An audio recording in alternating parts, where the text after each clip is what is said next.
Hi, my name is Becky Matthews. I'm a speech and language pathologist for Utica Community Schools. I just wanted to make a video on how to use this core board with your kids at home. So first of all, I just want to explain what a core board is. So these are the base words for forming sentences. So there's no nouns. It's not, house, bird, dog, food, water, cat. There's not all of these nouns. It includes the pronouns, verbs, and then requesting words like more, again, all done, and then feelings, the WH words like who, what, when, where, and then some prepositions, in, on, down, up, those types of words. So these are just the base to form the sentences without all the extra detail in it. So now we're going to go over how to use it. The most important part is that you're modeling for your child. So you're going to show them how to make the phrases, how to point and say what it is.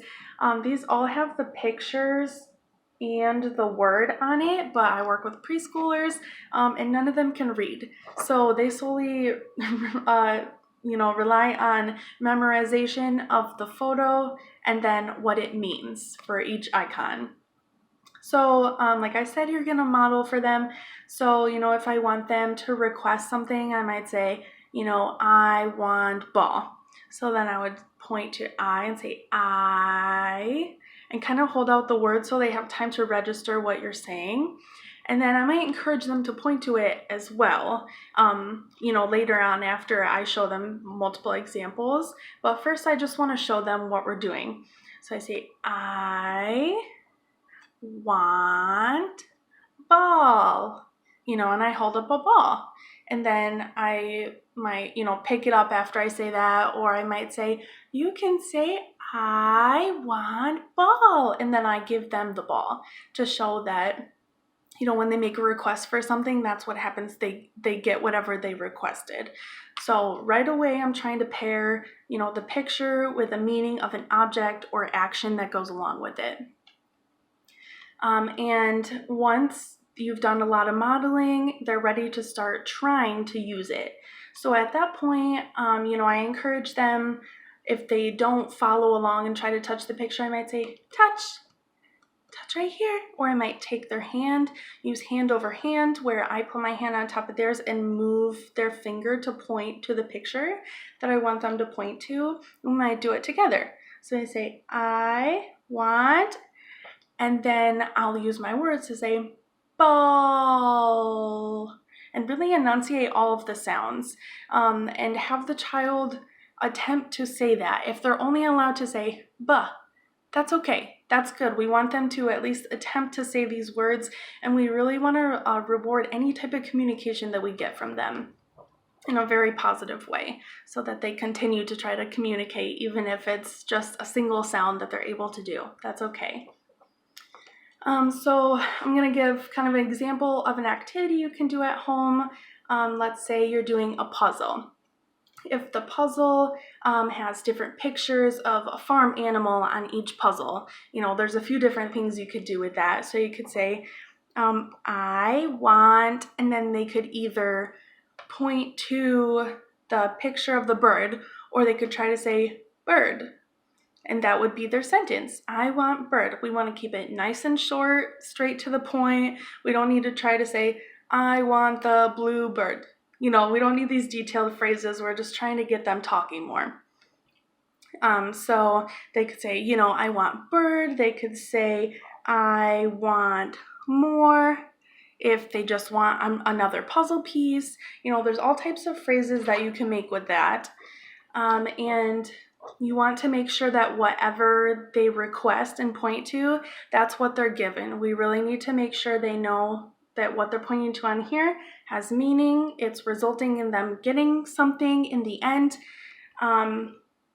Let's say the child points and they say, all done. Then that means you say, okay, all done, and we clean up. If they're like, no, I didn't mean all done, then you say, oh, you want to do more? Want to play more? And give them that option.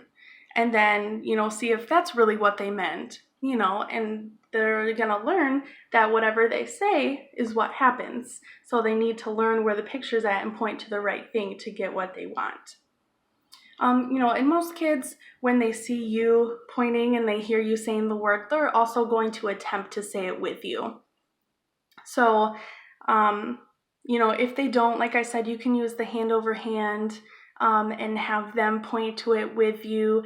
I like to really draw out the words, make them extra long so they kind of have time to process what you're saying. If I say, I want bird, they're like, blah, blah, blah. What'd she say? So we need to do it nice and slow. I want bird. And I have them say it slow with me and really enunciate every single sound. A lot of kids will, drop the final consonant on the word. So we really want to emphasize. If they say b, then we say, yeah, bird. And we say it the right way again. But even if they're attempting to say it and they don't say it perfectly, it's okay.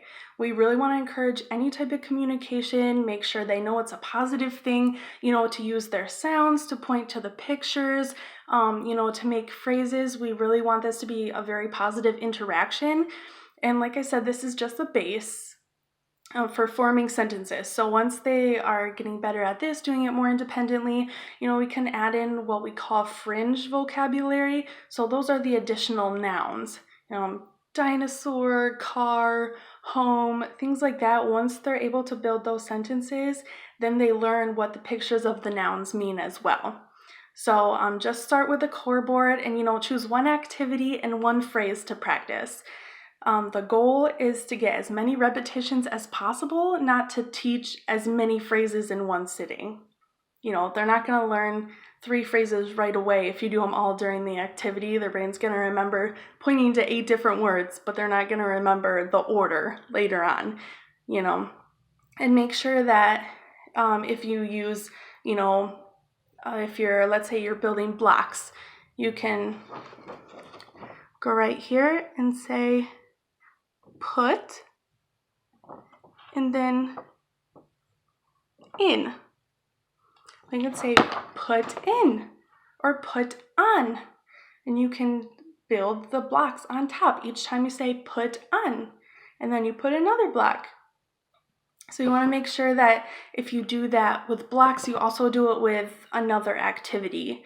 So let's see, you might also put food on your plate, and you say put on, and then you put your sandwich, and then you put your carrots and tomatoes. You put all your food on your plate. You want to make sure that they know put on is not only for when they're playing blocks. They need to know that that phrase can go with several different activities and different settings. So, eventually we want to work with the same phrase at different points of time. But just as a starting point to try out, for a week, just do one activity every day and the same phrase that week, and see how your child does with that. And lots of practice with you showing them how to do it. Encourage any pointing as long as it's to the correct picture that you're trying to do. And if they point to the wrong picture, to say, oh, not that one, we're doing I, and then you correct it. So if you are not a parent that I work with, go ahead and comment below if you have any questions. If you're a parent of a child that I work with, please email me if you have any additional questions or if you'd like more examples like this. Thank you. Bye.